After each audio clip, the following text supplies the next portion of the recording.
بسم اللہ الرحمن الرحیم۔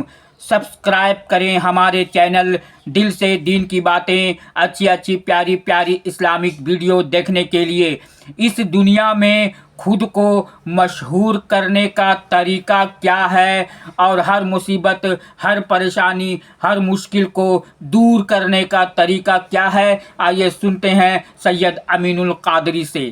سے افضل ذکر ہے، افضل الذکر لا الہ الا اللہ محمد الرسول اللہ صلی اللہ علیہ وسلم۔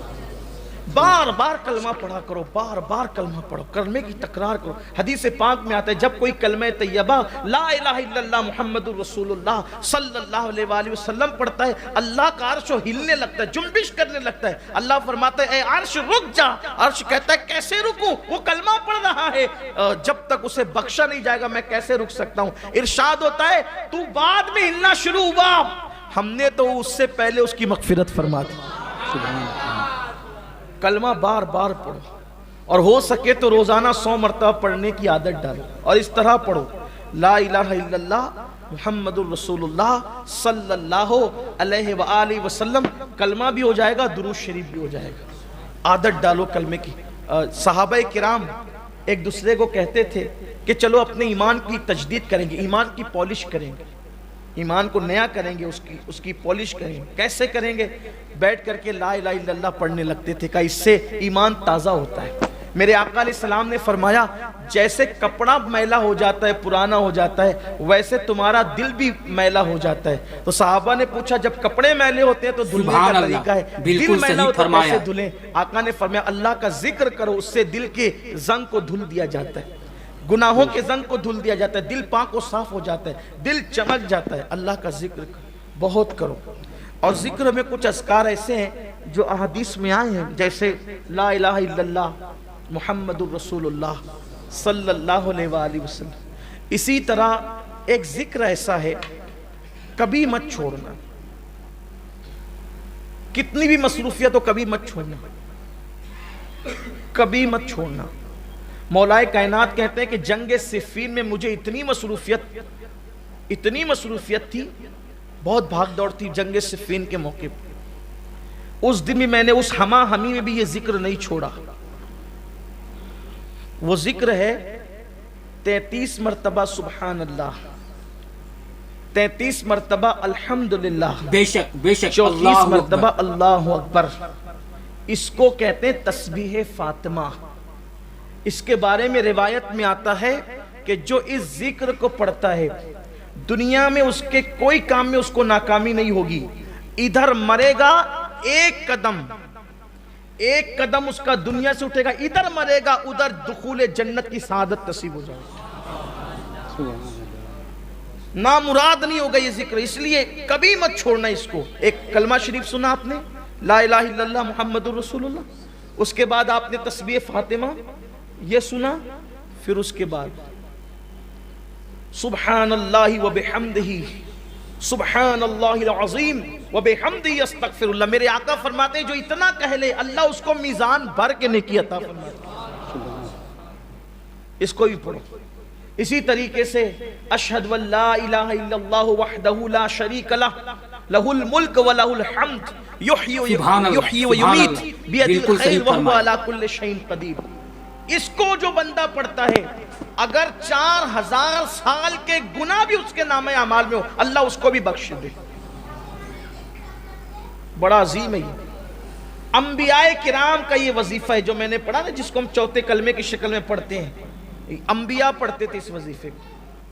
ایک وظیفہ اور ہے حسبنا اللہ ونعم الوکیل۔ اسے حضور علیہ السلام مشکل مقام پر پڑھ، یہ دو وظیفے، ایک تو لا حول ولا قوت الا باللہ العلی العظیم، اور ایک تو حسبنا اللہ ونعم الوکیل۔ اس کو حضور علیہ السلام مشکل مقامات پر پڑھتے تھے۔ فرمایا جو حسبنا اللہ ونعم الوکیل پڑھے گا، اللہ فرماتا ہے چونکہ تو نے مجھے اپنا کارساز بنایا اب تیرا کوئی کام بگڑنے نہیں دوں گا، اس لیے اس کو پڑھا کریں۔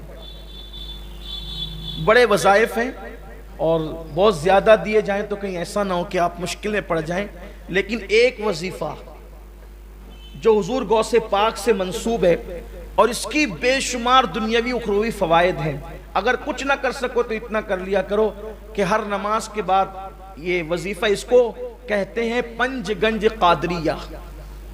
پنج گنج قادریہ یہ ہے کہ فجر کی نماز کے بعد اول آخر 3 بار درود شریف پڑھنا ہے، اور بیچ میں 100 مرتبہ یا عزیز و یا اللہ، یا عزیز و یا اللہ۔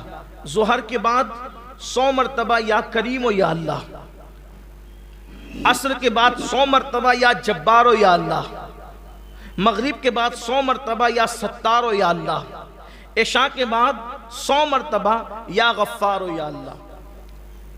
1 منٹ لگتا ہے، اور اطمینان سے پڑھیں گے تو 2 منٹ لگتے ہیں، لیکن وظائف کی برکت ہے۔ یہ جو یا عزیز و یا اللہ پڑھتا ہے فجر کے بعد، جو کبھی ذلیل نہیں ہوگا، نہ دنیا میں نہ آخرت میں۔ آپ کو ذلیل کرنے والے خود ذلیل ہو جائیں گے، آپ ذلیل نہیں ہوں گے، اس لیے کہ جو اللہ کو عزیز کہہ کے پکارے، خدا اس کو کیسے ذلیل کرے گا؟ آزما کے دیکھ لیں، کبھی ذلت نہیں ہوگی، کبھی ذلت۔ آپ کو ذلیل کرنے والا خود ذلیل ہوگا۔ اس کے بعد یہ جو ظہر کے بعد یا کریم و یا اللہ پڑھا جاتا ہے، یہ پڑھنے والا کبھی روزی کے معاملے میں تنگ دست نہیں ہوگا۔ عصر بعد یا جبار و یا اللہ پڑھنے والا کبھی ظالم حاکم اس کو پریشان نہیں کر سکے گا۔ مغرب کے بعد یا ستار و یا اللہ پڑھنے والا کبھی لوگ اس کے عیب کی وجہ سے اس کے عیبوں کو اچھال نہیں سکیں گے، اور اچھالنے میں کامیاب نہیں ہو سکیں گے۔ عشاء کے بعد یا غفار و یا اللہ پڑھنے والا اللہ تبارک و تعالی اس کے بستر پر آنکھ بند ہونے سے پہلے اس کی مغفرت فرما دے گا۔ اللہ کا ذکر کریں۔ آخری بات یہ کہ ذکر کی 3 قسمیں ہیں، جب تک کہ یہ 3 قسم ایک ساتھ نہ ہو جائے بے شک اللہ اکبر، جب تک کہ تینوں چیز مل نہ جائیں ذکر نہیں ہوتا۔ ایک ہے ذکر باللسان، یعنی زبان سے ذکر، دوسرا ہے ذکر بالقلب یعنی دل سے ذکر، تیسرا ہے ذکر بالجوارح یعنی اعضاء سے ذکر۔ زبان اللہ اللہ کہے ذکر ہے، لا الہ الا اللہ کہے ذکر ہے، سبحان اللہ و بحمدہ سبحان اللہ العظیم کہے ذکر ہے، یا ستار و یا اللہ کہے ذکر، یا غفار و یا اللہ کہے ذکر ہے، لا الہ الا انت سبحانک انی کنت من الظالمین کہے ذکر ہے۔ لیکن زبان یہ سب ذکر کرے، اب دل میں یہ ہو کہ میرے اللہ میری اوقات کیا تھی کہ میں تیرا ذکر کرتا، تو توفیق نہ دیتا تو میں کب کرتا۔ یہ نہیں کہ ذکر کر رہا ہوں سب کو دیکھ رہا ہوں کہ کون کون دیکھ رہا ہے، کہ میں ذکر کر رہا ہوں، میری حیثیت کیا؟ تو نہ چاہتا تو میری زبان پہ تیرا نام کیسے آتا؟ پھر یہ جو نعمتیں تو نے مجھے دے رکھی ہے تیرا کرم ہے، سبحان اللہ، دولت مند بنایا، عزت دی، لباس دیا، اولاد دیا، یہ دیا وہ دیا، اس پہ دل شاکر رہے، شکر کرے، زبان ذکر کرے، دل شکر کرے۔ یہ 2 چیز ہو گئی۔ اور ذکر بالجوارح یعنی اپنے جسم سے، اپنے اعضاء سے اللہ کی نافرمانی نہ ہونے پائے۔ جب یہ تینوں ایک ساتھ ہو جاتے ہیں کہ اعضاء گناہ سے بچے، دل شکر کرے، زبان ذکر کرے، تو اس کو کہتے ہیں ذاکر، یعنی یہ ہے ذکر کرنے والا۔ تو یہ زمین پر خدا کا ذکر کرتا ہے، آسمان کی بلندیوں پہ خدا اس کا ذکر کرتا ہے، شرق غرب میں پھر اس کے چرچے ہونے لگتے ہیں۔